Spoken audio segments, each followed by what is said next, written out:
مجھ پہ کہ آپ پہ؟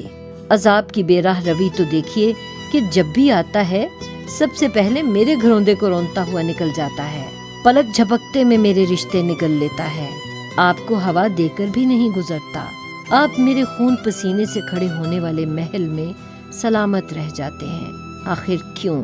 صرف اس لیے کہ دنیا کو بتا سکیں کہ میری ماں اپنے اعمال کے سبب ملبے تلے دب گئی، میرے گھر کو میری سیاہ کاریاں بہا لے گئیں۔ کیسی بدعمالیاں اور کیسی سیاہ کاریاں! ہم تو گناہ خریدنے کی سکت بھی نہیں رکھتے صاحب، ہمارے دستیاب گناہوں میں کیا واقعی اتنی بجلی ہوتی ہے کہ وہ نشیمن کو جلا کر خاکستر کر دے؟ قدرت کا نظام کیا اس قدر غیر منصفانہ ہے کہ آپ کے حصے کا عذاب بھی مجھے ہی سہنا پڑے؟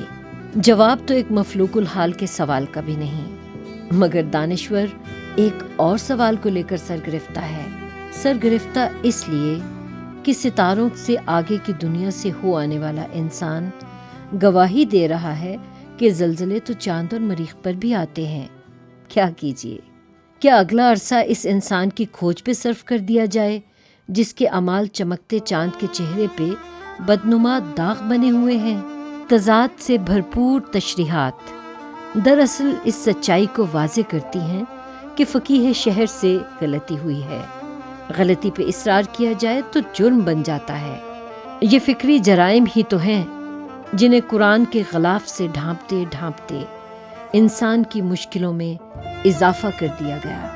خدا کا کہا بالکل برحق ہے کہ تمہیں جو مصیبتیں پہنچتی ہیں تمہارے ہی ہاتھوں پہنچتی ہیں۔ بجا ہے، بالکل بجا ہے، مگر کیسے؟ جب انسان گئے وقتوں کی خستہ پٹیوں پہ ہانپتی کانپتی ٹرینیں دوڑائے گا تو نتیجے میں گھر کی منزل کے بجائے گور کا عذاب آئے گا۔ جب انسان تباہ حال طیاروں پہ پڑی گرد کو ہاتھ نہیں لگائے گا تو طیارے رن وے کے بجائے رانگ وے پہ ہی اتریں گے۔ جب انسان صدیوں پرانی عمارتوں پر انحصار کرے گا اور تعمیر کے لیے ہاتھ پاؤں کو حرکت میں نہیں لائے گا تو زلزلے کی ہلکی سی انگڑائی اسے کھنڈرات میں بدل دے گی۔ قدرت کا اپنا ہاتھ ہے، انسان حرکت نہ کرے تو وہ حرکت میں نہیں آتا، بریک نہ لگائیے تو حادثہ ہی ہوتا ہے۔ زہد و اطاعت سے نہیں، پاؤں کی حرکت سے گاڑی رکتی ہے۔ آؤ سچائی کی طرف۔ سچائی یہ ہے کہ 14ویں اور 17ویں صدی کے بیچ آنے والے زلزلے صرف سوئٹزرلینڈ اور امریکہ میں 8 لاکھ انسانوں کو تہہ خاک پہنچا چکے ہیں۔ اس کے بعد کے زلزلوں نے صرف جاپان سے 4.25 لاکھ انسان چھین لیے۔ ہر بار شیوخ نے انسان کی فاتحہ پڑھ کر الزام خدا اور مردے پہ رکھ دیا، مگر کب تک؟ انسان سوچے بغیر رہ نہیں سکتا۔ اس نے زمین میں نگاہیں گاڑ لیں، سر اٹھایا تو انکشاف کیا۔ زمین کی بالائی پرت مختلف پلیٹوں میں منقسم ہے۔ جب زمین کے اندرونی کرے میں پگھلے ہوئے مادے یعنی میگما میں کرنٹ پیدا ہوتا ہے تو جھٹکے سے پلیٹیں سرک جاتی ہیں۔ یہی وجہ ہے کہ بیشتر ان علاقوں میں خوفناک زلزلے آتے ہیں جو ان پلیٹوں کے جوڑوں پہ واقع ہیں۔ علم کی اس دیرینہ دریافت کے بعد سمجھ میں آیا کہ بدکاروں کے وہ محلے جو زیر زمین پلیٹوں کے جوائنٹس پہ واقع نہیں ہیں وہاں عذاب کیوں نہیں آتے۔ اس حسن تضاد نے انسانی ذہن کو یکسو کر دیا۔ جاپان کا باشندہ منصوبہ بندی پہ آمادہ ہو گیا، حکمت عملی کے لیے ہاتھ بڑھائے، خدا پہ الزام دھرنے کے بجائے اپنی منصوبہ بندی پہ شک کیا، تعمیرات کی سائنس پھر سے ترتیب دی۔ زلزلے نہ سہی، عذاب تو روکا جائے۔ وہ دن ہے اور آج کا دن ہے۔ جاپان میں زلزلے تو بہت آئے، عذاب پھر نہیں آیا۔ بہتر پاکستان کا ظہور منصوبہ بندیوں کے پردوں سے ہو سکتا ہے۔ ہم نے خدا پہ الزام دھرنے کی روش ترک نہ کی تو ہر بار زلزلے کے ساتھ عذاب چلا آئے گا۔